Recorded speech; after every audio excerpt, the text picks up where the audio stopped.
sin. And she caught him by his garment, saying, Lie with me. And he left his garment in her hand and fled and got him out. Now, sexual sin can be described as pleasurable, but it's kind of unbearable. It's like temptation, but we must resist it. Sexual sin can lead to all forms of many other things, like soul ties, getting into relationships you won't like, and settling for something that God doesn't want you to be in. Now, my experience with sexual sin is that it was so bad that I started to feel hands crawling and touching my body. It was awful, very bad. I couldn't stand it. I prayed most of the day and fasted that the Lord would take it away, because it was really, really painful and annoying. I didn't like the weird feeling. I was so deep and addicted to porn for at least 6 or 7 years, but I broke free from it for at least a good year. The devil has been trying to tempt me with it in my dreams to try and force me back into sexual sin.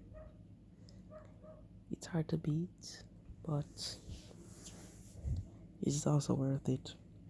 It can also be sexual sin in the mind. I also realized that it rots and decays the mind. I can't remember stuff like I used to. I truly can't. Memories and stuff. I can't remember anything, all because of sexual thoughts.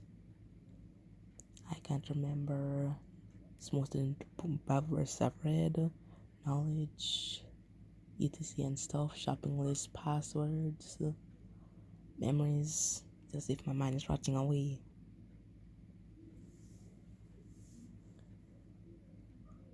And this has always been one of my big drawbacks. I used to read lots of books on lust, lots of lustful reading.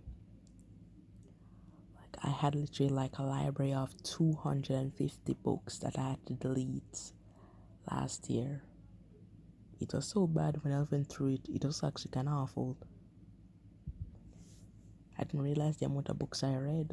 It was both homosexuality, bi, and lots of dominating male character roles. Well, not for me, but I'm the reader. But I didn't like it, no.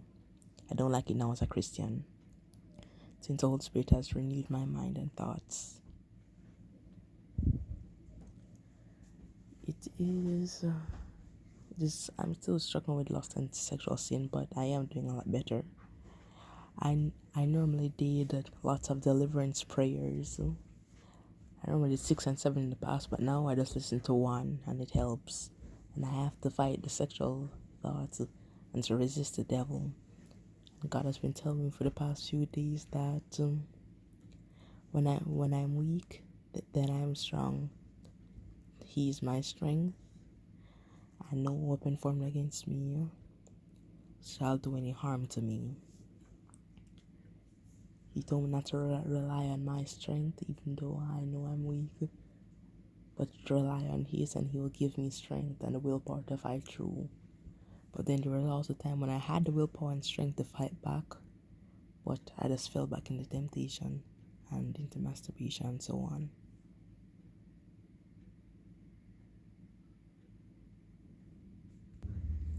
And you shouldn't be out too worried about win streaks of how long you haven't done it or not.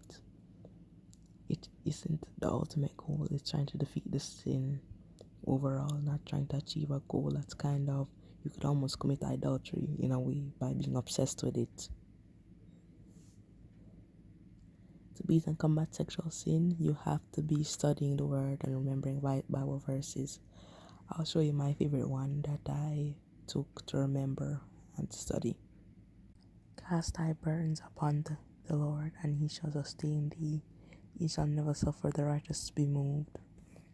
He's basically saying this verse that you should cast down any burden that you have on your shoulders unto Him, and He shall sustain you, and He will You will suffer the righteous to be moved, but sometimes by the enemy.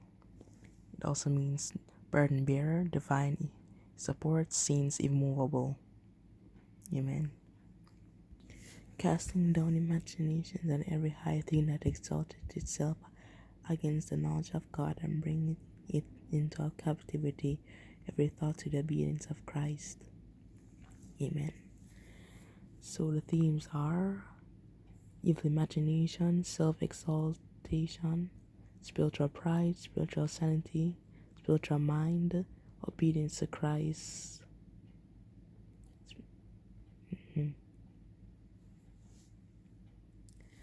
And we'll also go up here. For the weapons of our warfare are not carnal, but mighty through God to the pulling down of strongholds.